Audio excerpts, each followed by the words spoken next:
Ada satu kalimat Pak, bagus sekali dari Imam Ghazali ini. Imam Ghazali mengatakan, innal khoto'a, sesungguhnya salahnya dirimu, fi husni zanni bil muslim, ketika kamu berbaik sangka kepada orang. Maksudnya kita berbaik sangka kepada fulan, ternyata fulan jahat. Kita udah husnuzon, dia jahat. Aslamu minas shawab bitta'ni fih, itu lebih selamat dibandingkan kalau kita benar di dalam. Bu, kenapa kok Nabi nggak pernah poligamiin Siti Khadijah, Bu? Coba ibu bertanya-tanya aja. 25 tahun seorang perjaka sekokoh dan seperkasa, seindah Nabi Muhammad SAW, nikah sama janda 2 kali umur 40 tahun, yang mana biasanya di zaman itu pernikahan dilakukan anak umur 8 tahun. Kalau Nabi mau yang 8 tahun, mau yang 7 tahun, bisa, kenapa nggak bisa? Tapi apa Bu alasannya? Alasannya kok Nabi nggak pernah mempoligami Siti Khadijah? Gimana rasanya jadi suami tidak pernah nyuruh? Sebelum kita menyuruh, apa yang kita inginkan ada di hadapan kita. Bu, itu sih.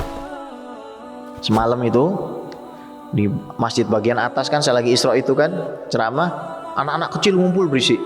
Tak bilang, anak-anak, mau ikut zikir nggak? Mau, gitu. Sebut nama Allah ya, yang banyak. Saya talkin, Allah, Allah, Allah, Allah, Allah, Allahu, Allah, Allah, Allah, Allah, Allah, Allah. Ini mulut kalau sudah biasa ngomong Allah, sedikit ngomongin orang, Pak.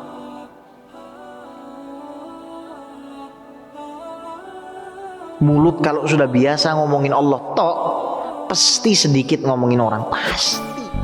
Jamaah yang dimuliakan oleh Allah, hasil yang maksimal dalam menyaksikan video ini dapat menggunakan headset, earphone, atau alat bantu dengar langsung lainnya. Sudah, mari kita saksikan. Bismillahirrahmanirrahim. Assalamualaikum warahmatullahi wabarakatuh.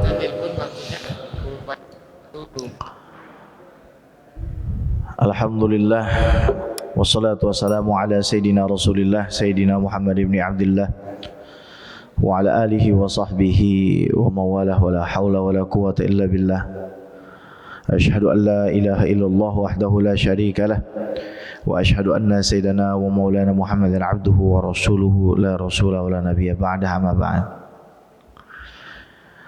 Bapak-bapak yang dimuliakan oleh Allah, ibu-ibu sekalian, kita berada di dalam satu waktu yang sangat dimuliakan oleh Allah, yaitu baru saja kita melewati bulan Rajab. Di bulan Rajab ini banyak sekali hal-hal yang terjadi yang patut untuk kita peringati. Salah satunya adalah bahwasannya nutfah ataupun air yang keluar masuk ke dalam rahimnya Siti Aminah At-Tahirah At-Tayyibah alaiha salam wa radhiyallahu ta'ala anha adalah terjadi di bulan Rajab.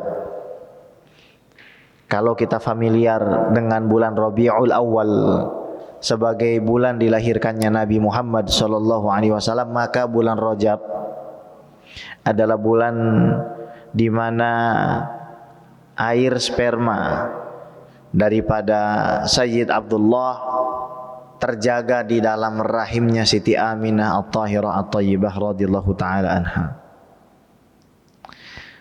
Kita masuk bulan Sya'ban. Sya'ban itu artinya tasya'abat fihil khairat, kebaikan di dalamnya bercabang-cabang. Yang istimewa di bulan Sya'ban adalah turunnya ayat innallaha wa malaikatahu yusalluna 'alan nabi ya ayyuhalladzina amanu sallu 'alaihi wa sallimu taslima. Itu turunnya adalah di bulan Sya'ban. Jadi memang sebelum datangnya bulan Ramadan ini Kita sudah diberikan oleh Allah Subhanahu wa taala berbagai macam alasan untuk memuliakan kedua bulan ini, sehingga akhirnya kita sadar bahwasanya untuk mencapai kesuksesan yang gemilang di bulan Ramadan, kita patut memuliakan Rajab dan Sya'ban. Orang yang tidak memuliakan Rajab dan Sya'ban, meskipun bukan mustahil, tapi rasa-rasanya sulit diharapkan dia bisa maksimal menuai apa yang dituai orang-orang dulu dari kalangan aulia dan solihin di bulan Ramadan. Kalau kita membicarakan perihal akidah, memperingati Al-Isra wal Mi'raj yang baru saja diperingati 27 Rajab yang lalu, hukumnya di zaman ini menjadi wajib. Artinya orang yang bisa memperingati Isra dan Mi'raj dalam bentuk apapun, selama itu mengingatkan manusia kepada wujudnya Al-Isra wal Mi'raj, tapi dia tidak melakukannya, maka dia berdosa. Jadi urusan Al-Isra wal Mi'raj ini bukan urusan sepele, urusan besar, Pak. Sama besarnya dengan Idul Fitri, sama besarnya dengan Ramadan, sama besarnya dengan nuzulul Quran, sama besarnya dengan Maulid. Al-Isra wal Mi'raj ini memiliki dua implikasi hukum yang berbeda yang ada kaitannya dengan keimanan. Isra itu posisinya adalah perjalanan yang sifatnya horizontal dari Masjidil Haram ke Masjidil Aqsa. Sementara Al-Mi'raj peristiwa yang sifatnya vertikal dari Masjidil Aqsa ke Sidratul Muntaha. Apa yang dimaksud dengan Isra dan Mi'raj ini punya implikasi hukum yang berbeda. Ini tolong dicatat, penting.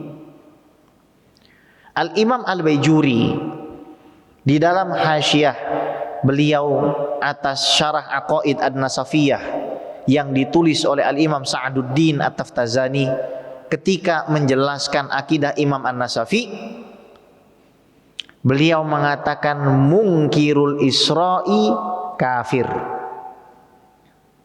Orang yang mengingkari Isra kafir. Kita Ahlussunnah wal Jamaah paling gak doyan ngomong kalimat itu. Vonis seperti itu paling jauh dari lisan Ahlussunnah wal Jamaah. Kita sangat benci mengatakan hal itu.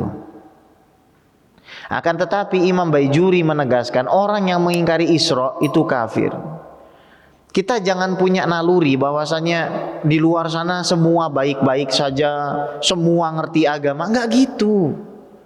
Di luar sana loh Pak, ada orang yang KTP-nya Islam tapi nggak percaya Quran. Saya nggak percaya Quran loh. Lo KTP Muslim ya Islam. Kalau ada orang baca Quran di depannya bilang, kamu tuh bacanya benar apa salah? Dibenerin sama orang yang nggak percaya Quran itu. Ada orang nggak percaya Quran, KTP-nya Islam, beneri orang yang sedang berusaha baca Quran. Itu ada apa terjadi? Ada juga orang yang jadi ateis, KTP-nya Islam gara-gara dibully bahwasanya dia keturunan orang Tionghoa. Cina, milih murtad Pak. Mana Allah itu ketika saya dibully? Kira-kira masuk neraka siapa duluan? Ayo, yang masuk neraka orang yang dibully apa yang membuli duluan? Yang membuli duluan. Artinya di luar sana banyak yang nggak paham. Loh alasannya apa tuh sampai orang yang mengingkari Isra itu kafir? Alasannya karena mengingkari ayat Quran yang statusnya mutawatir. Mutawatir sudah kita pahami ya. Ini muhkamat, ayat muhkamat yang diingkari di dalam Al-Quran yang sudah nggak bisa ditafsirkan. Ini diingkari, ditolak. Subhanalladzi asra bi'abdihi lailam minal masjidil harami ilal masjidil aqsa alladzi barakna haulahu linuriyahu min ayatina innahu huwas samiul basir. Maha suci zat yang telah memperjalankan hambanya dari Masjidil Haram ke Masjidil Aqsa. Ini mau ditafsirkan apa? Yang memperjalankan itu siapa kalau bukan Allah? Muhkamat. Yang diperjalankan itu siapa kalau bukan Nabi Muhammad SAW? Nggak ada muhkamat, nggak multi tafsir dari Masjidil Haram ke Masjidil Aqsa. Memangnya ada Masjidil Haram selain yang ada di Makkah? Memangnya ada Masjidil Aqsa selain daripada yang ada di Al-Quds Palestina? Nggak ada. Orang yang mengingkari ayat ini kafir sudah. Makanya PHBI itu jadi penting, bukan buat kita. PHBI itu buat anak muda dan anak-anak kecil, hakikatnya seperti itu. Misalnya semalam saya baru isi Al-Isra wal Mi'raj di daerah Bekasi, dekat-dekat Jakarta Timur sana. Anak kecilnya berisik di atas, biarin saya bilang. Mereka paling umur 9 tahun. Kalau umur 9 tahun sudah, oh iya saya datang ke masjid, mau ngapain? Ada Al-Isra wal Mi'raj. Nanti umur 10 tahun, 1 tahun lagi diperingati, mereka ingat lagi, oh iya ada Al-Isra wal Mi'raj. Umur 11, 13, sampai mereka tua, tahu imannya kejaga. Jadi patut saya herankan kalau ada orang serta-merta membid'ahkan acara-acara begini itu. Kalau yang dibid'ahkan itu karena ada khomernya, wajar. Tapi yang terjadi di dalam acara-acara seperti itu semuanya sunnah. Datang ke masjid sunnah, sholat tahiyatul masjid sunnah, bersilaturahim dengan jamaah sunnah, bersolawat sendiri dan bersama sunnah, mendengarkan pembacaan ayat suci Al-Quran sunnah, mendengarkan pengumuman dari pemerintah setempat baik RT, RW, camat, kadang gubernur, itu juga sunnah. Mendengarkan ceramah agama sunnah. Bid'ahnya itu di mana? Apa bedanya dengan bikin kajian? Gak ada. Ini penting sekali untuk kita sosialisasikan. Ini karena saya sendiri menghadapi fenomena seperti ini. Saya yakin di antara bapak-bapak pasti banyak yang menghadapi keruwetan di dalam menghadapi generasi muda di zaman sekarang ini. Ruwet mereka itu, Pak. Sangat ruwet. Nggak seperti kita. Kalau kita udah settle, kita udah beriman terhadap Isra Mi'raj, kita udah beriman, mereka belum tentu. Tadinya saya pengen bahas ayat muhkamat dan mutasyabihat, tapi karena dekat dengan Isra dan Mi'raj ini, sayang nih kalau dilewatkan ini. Sangat sayang sekali. Nah kemudian Bapak Ibu yang saya hormati dan dimuliakan oleh Allah, Isra dan Mi'raj ini punya implikasi hukum yang berbeda. Kalau tadi kita sudah bahas yang mengingkari Isra dihukumi kafir, yang mengingkari Mi'raj tidak.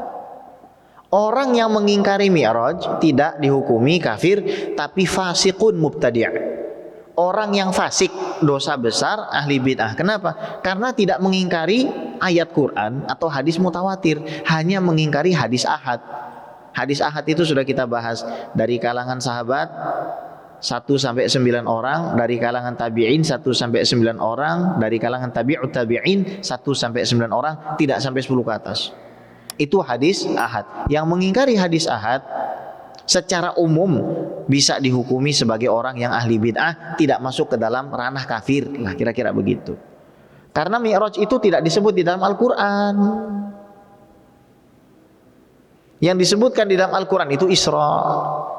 Tapi Qissatul Mi'raj itu ada di dalam hadis-hadis ahad dan sudah rata-rata disepakati. Taib. Di mana posisi Nabi waktu itu?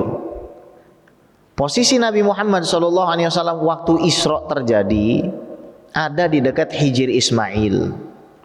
Riwayat yang lain mengatakan ada di dalam rumahnya.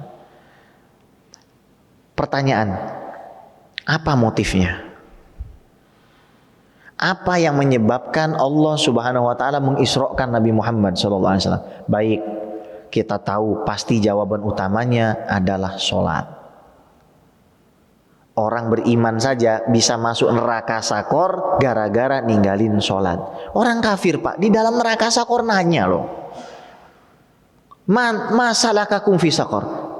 Ente kan beriman ya, kok masuk neraka?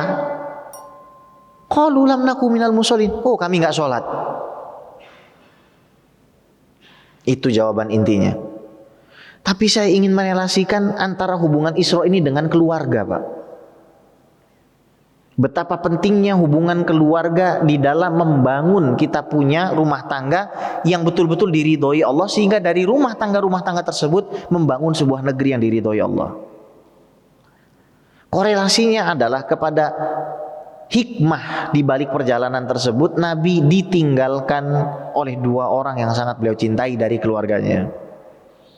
Yang pertama Abu Thalib, yang kedua adalah Siti Khadijatul Kubra bintu Khuwailid radhiyallahu taala anha. Ini berat.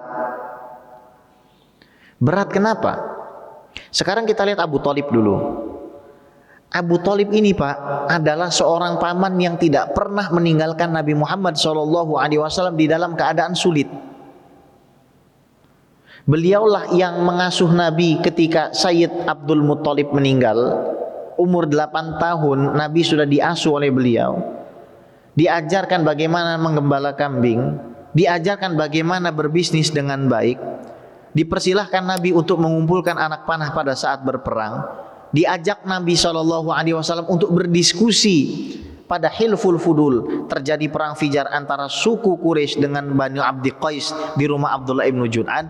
Dikenalkan Nabi Muhammad SAW kepada bisnisnya Siti Khadijah. Dilamarnya Nabi Muhammad SAW oleh Nafisah bintu Khuwailid. Akhirnya atas Abu Thalib berhasillah Nabi meminang Siti Khadijah. Ketika Nabi sudah diangkat jadi Nabi dan Rasul, siapa yang selalu membela Nabi? Abu Thalib. Nah, di sini pendapat ulama Abu Thalib beriman atau tidak ada 3 Pak. Satu yang mengatakan Abu Thalib kafir. Ada nggak ulama aswaja yang mengatakan begitu? Ada. Paling nggak tercantum dalam kitab, karena ini harus saya ingatkan. Apa yang tercantum di dalam kitab ketika ditulis oleh seorang ulama belum tentu dibawa mati. Karena bisa jadi pendapat tersebut dia ralat tapi belum sempat ditulis ulang. Dalam hal ini, dalam kasus ini Profesor Dr. Muhammad Said Ramadan Al-Buti di dalam kitab beliau Fiqhus Sirah, beliau mengatakan Abu Thalib itu kafir. Ulama aswaja Pak, yang matinya dibom di Suriah, lagi ngajar tafsir ba'da subuh kayak begini, dibom, ceger habis. Al-Buti mengatakan kalau Abu Thalib ini beriman, maka yang akan jadi tokoh sentral di dalam penyebaran agama Islam ini bukan Nabi Muhammad SAW, tapi Abu Thalib. Atas jasa-jasanya yang begitu besar itu. Kemudian ada riwayat di dalam Bukhari juga soal ini. Nah, antum kalau mau meyakini hal seperti ini, kata Syekh Ali Jum'ah, monggo. Oh, Abu Thalib kafir. Hak antum. Pendapat kedua yang mengatakan Abu Thalib tidak kafir. Alasannya ada riwayat dari Sayyid Abbas, saudaranya Abu Thalib, saudaranya ayahnya Nabi Muhammad SAW, Sayyid Abdullah, ya Muhammadu, innahu qad qala kalimatan amartana biha.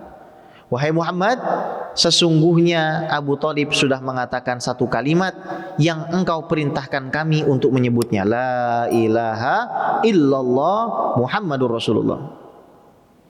Dan ini pendapat mayoritas guru-guru kami di Mesir, ini pendapat mayoritas guru-guru kami di Yaman, ini pendapat mayoritas guru-guru kami di Suriah, di Sudan, di Indonesia dan lain sebagainya.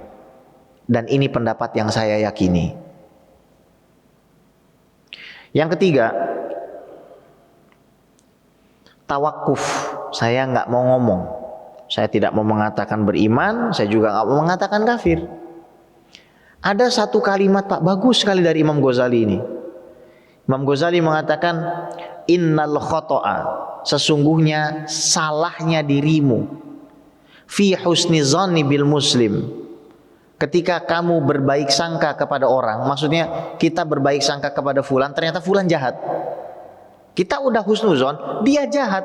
Aslamu minas shawab bitta'ni fih, itu lebih selamat dibandingkan kalau kita benar di dalam buruk sangka. Salah di dalam baik sangka itu lebih baik daripada benar di dalam buruk sangka. Hatta walau sakatal insan, sampai apabila seorang anak manusia itu diam, anta'ni iblis wa abi jahlin la yadurruhu sukut, dia nggak mau bilang iblis laknatullah, Abu Jahal laknatullah, Abu Lahab laknatullah, Fir'aun laknatullah, nggak ada masalah. Emang ada Pak, kita diajarkan oleh guru-guru kita, nggak usah ngomong Rasul, ada nggak yang ngajarin kita ngelaknat orang-orang jahat itu?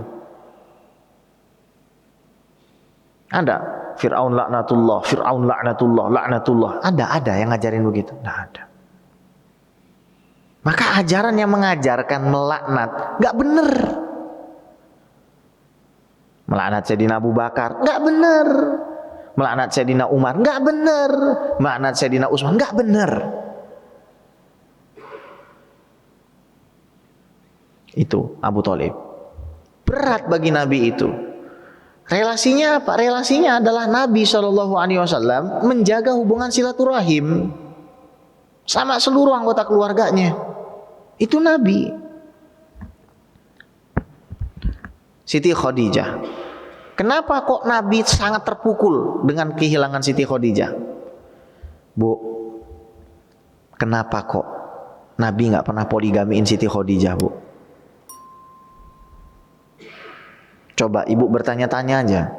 25 tahun seorang perjaka sekokoh dan seperkasa seindah Nabi Muhammad SAW nikah sama janda 2 kali umur 40 tahun, yang mana biasanya di zaman itu pernikahan dilakukan anak umur 8 tahun. Kalau Nabi mau yang 8 tahun, mau yang 7 tahun bisa, kenapa nggak bisa? Tapi apa Bu alasannya? Alasannya kok Nabi nggak pernah mempoligami Siti Khadijah? Kalau Siti Khadijah cantik sudah pasti. Lihat aja cucu-cucunya kan cantik-cantik sama ganteng-ganteng gitu kan.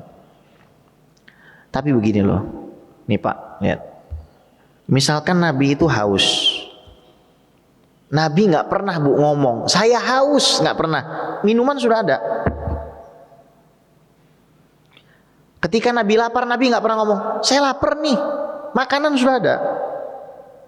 Ketika Nabi itu merasa capek badannya, ingin dipeluk istrinya, Nabi nggak pernah ngomong saya ingin dipeluk sama istrinya. Saya mau tanya sama Bapak, Pak, bagaimana rasanya ditinggalkan oleh seseorang yang mendampingi Bapak puluhan tahun? Selama mendampingi Bapak, Bapak tidak pernah bicara tentang permintaan Bapak, tapi selalu ada. Gimana rasanya jadi suami tidak pernah nyuruh? Sebelum kita menyuruh, apa yang kita inginkan ada di hadapan kita. Bu, itu Siti Khadijah, Bu. Nabi nggak pernah minta apapun ya dia.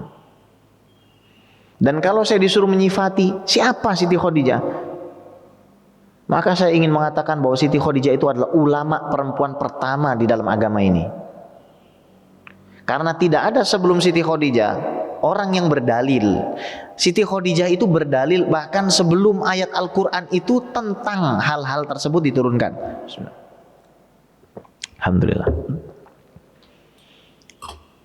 Nabi itu turun dari Gua Hira, ketakutan.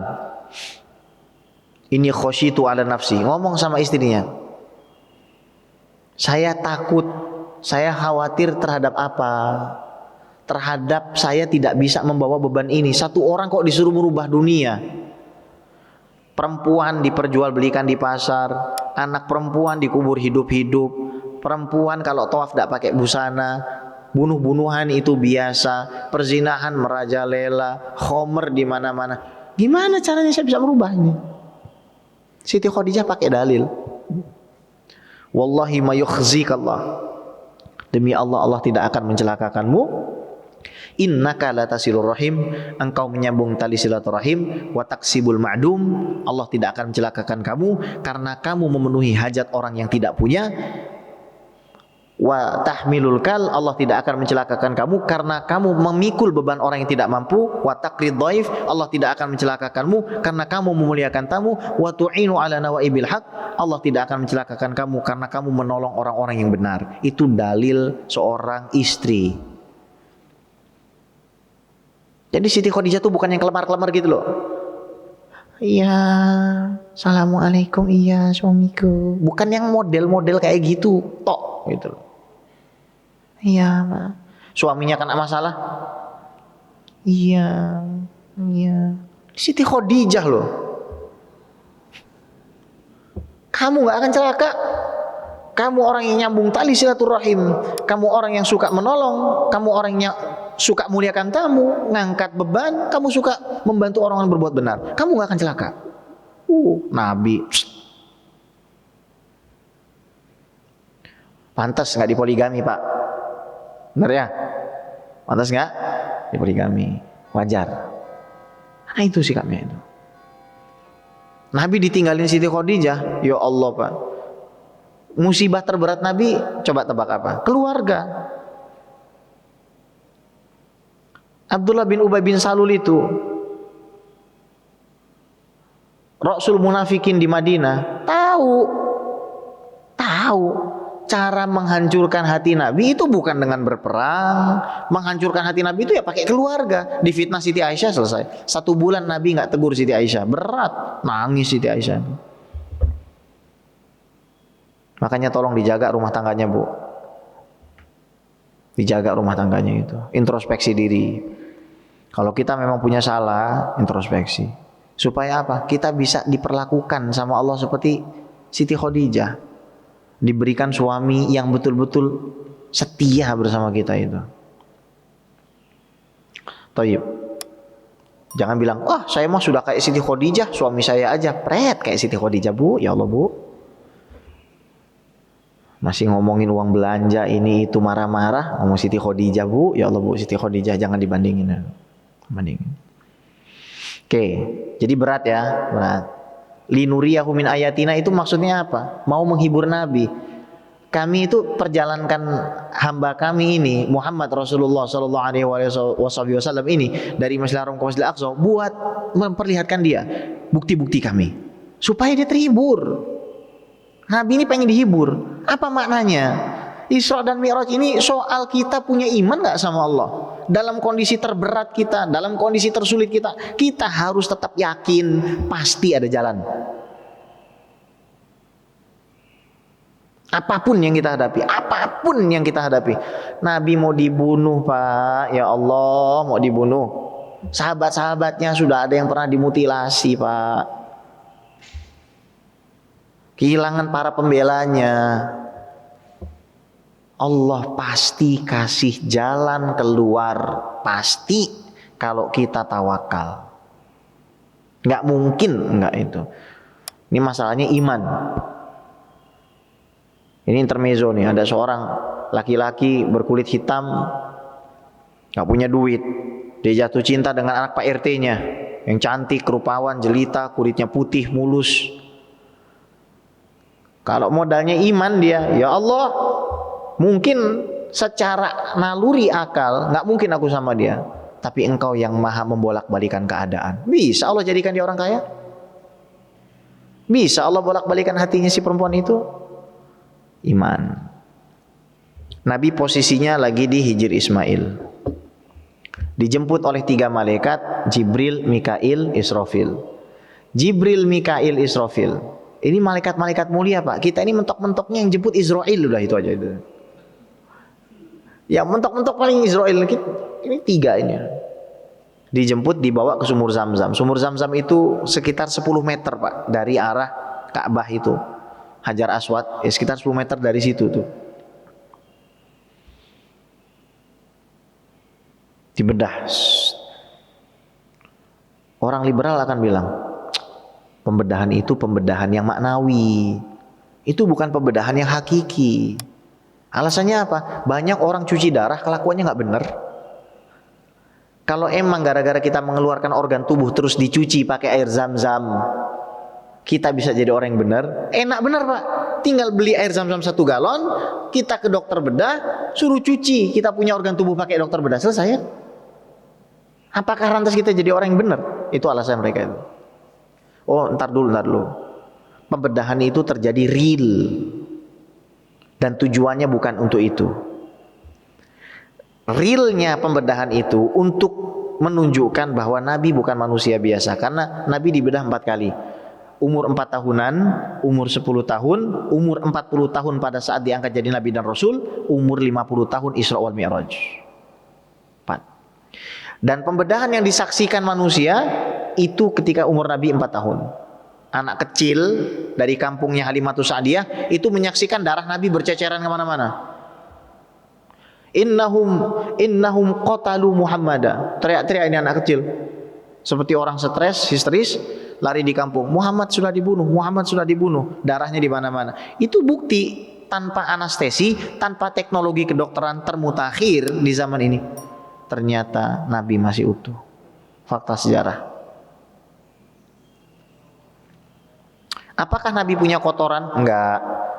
Nabi itu seperti gelas bersih yang selalu dibersihkan. Jadi tambah suci, tambah bersih lah gitu. Yang dikeluarkan dari dalam hati Nabi itu hazzu syaiton. Apa itu hazzu syaiton? Rahmatnya Nabi kepada setan dan iblis. Loh, kalau Nabi punya rahmat sama iblis, didoakan itu iblis masuk surga nanti iblis. Nggak ada neraka nanti Pak. Dicabut itu semua. Nabi kemudian dirapatkan, dibawa ke arah kendaraan yang namanya buraq. Buraq ini kawin silang antara hison, kuda dengan bagol. Jadi kuda itu tingginya mungkin segini. Ini perkiraannya. Kemudian himar, keledai itu segini. Nah, kuda dikawinin sama keledai, jadilah itu bagol.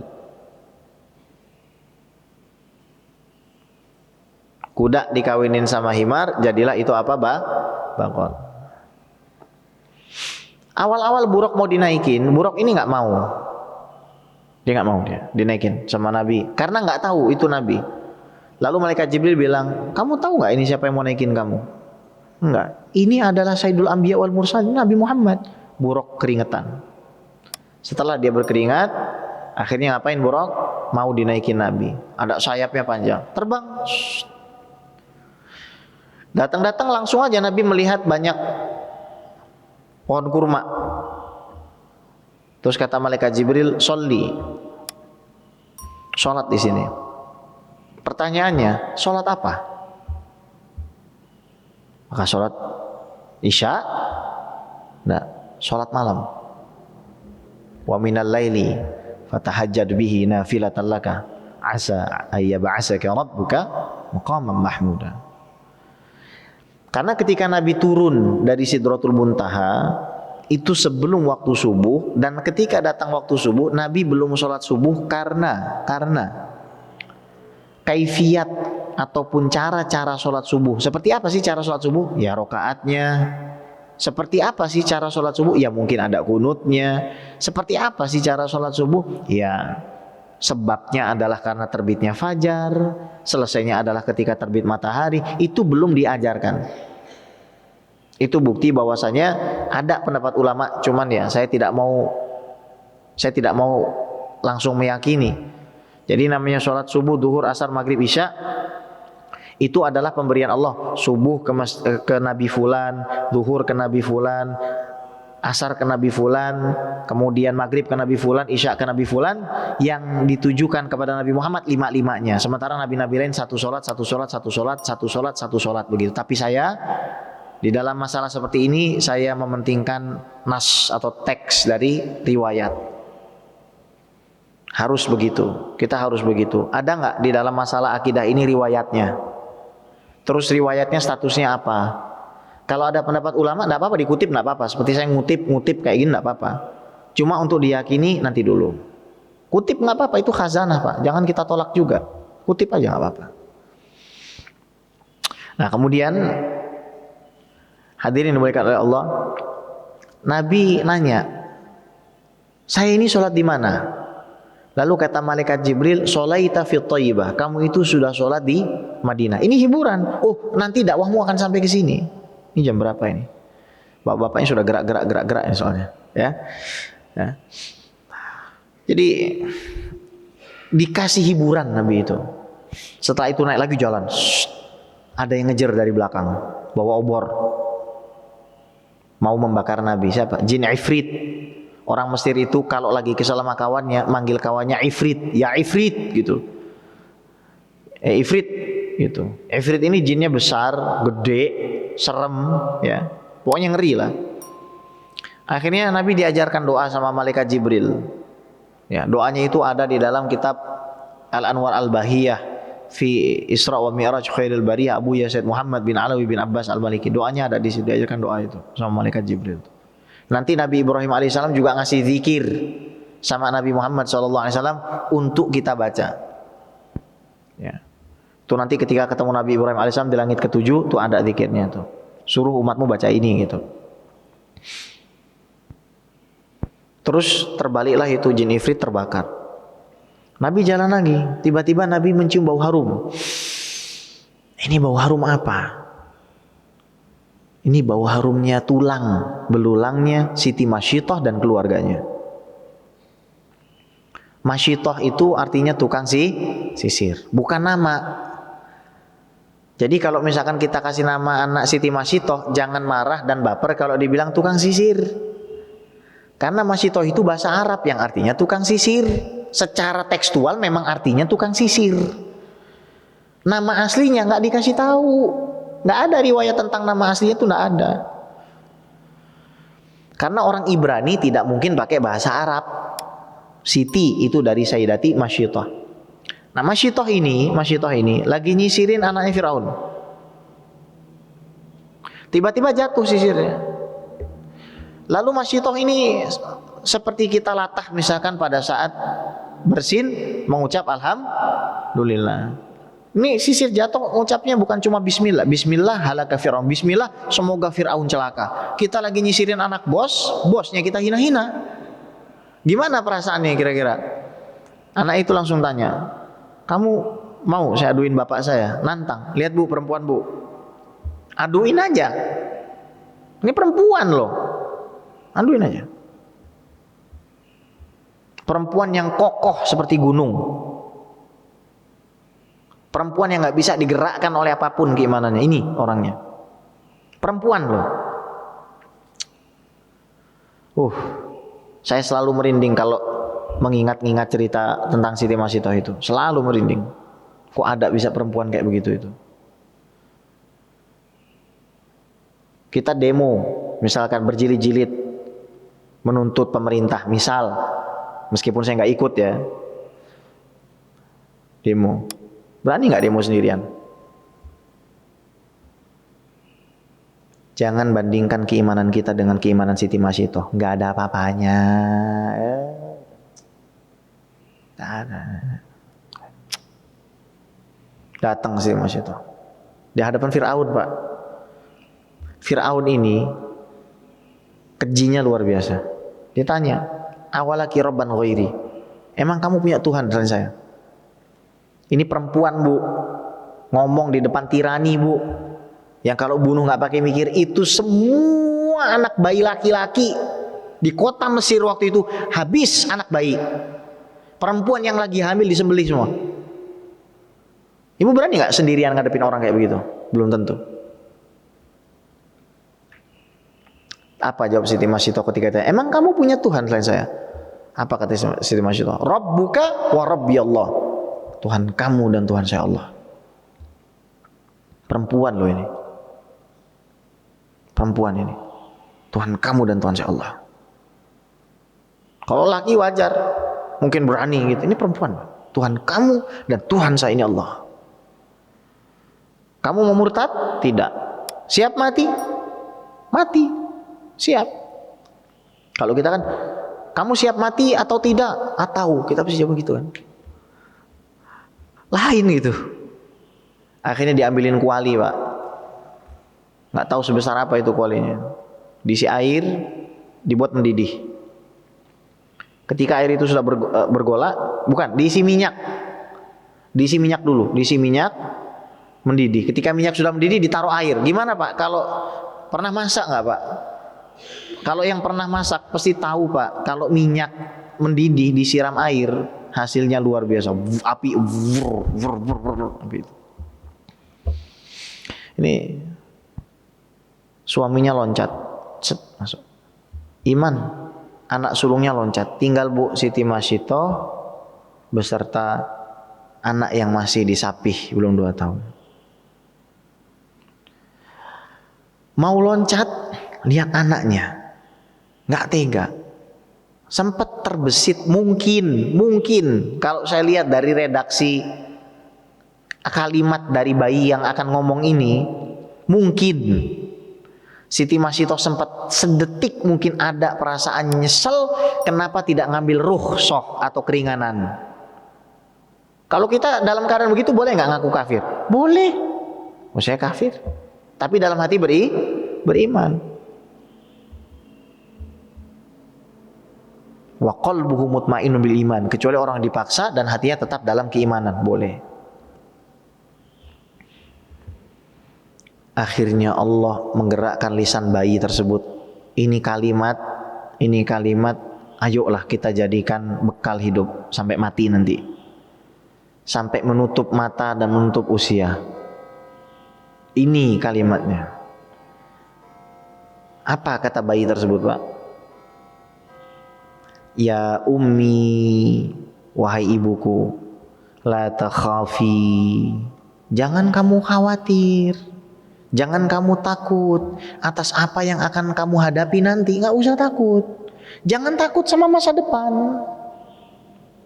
Wala tahzani, jangan pula kamu itu sedih atas apa yang sudah berlalu.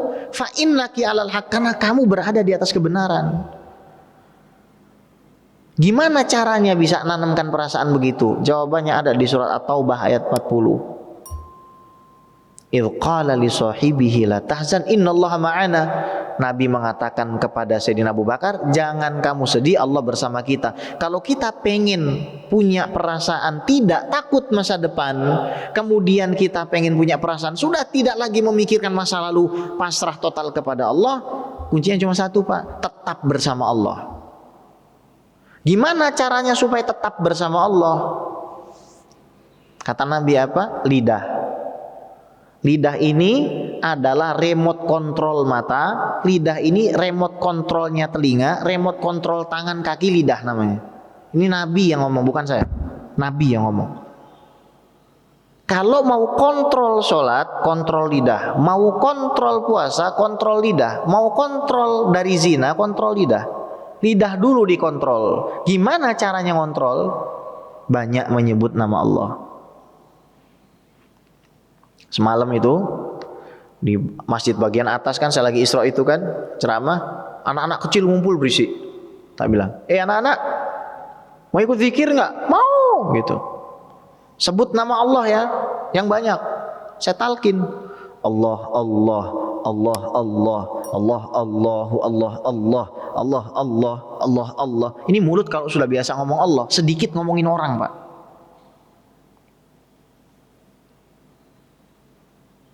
Mulut kalau sudah biasa ngomongin Allah, tok, pasti sedikit ngomongin orang, pasti sedikit.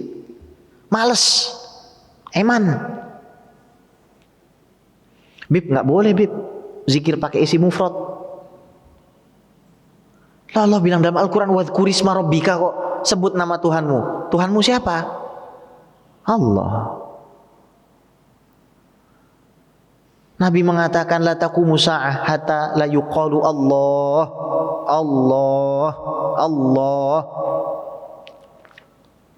Tidak akan datang hari kiamat sampai tidak ada lagi orang yang berzikir Allah. Ini nyebut nama Allah kok dilarang? Coba bayangkan, Pak, disuruh nyebut nama siapa? Ustadznya ta? Kenapa ya? Bingung. Isra dan Mi'raj, saya nggak lagi benci sama siapapun, saya hanya dalam keadaan state of confusion, bingung dengan perspektif sebagian orang yang dengan serta-merta secara lancang memvonis kesesatan orang yang memperingati PHBI seperti itu, peringatan Hari Besar Islam. Dengan alasan apa? Kullu bid'atin dhalalah. Dalilnya itu tok. Semua begitu banyak dalil kalah dengan satu itu.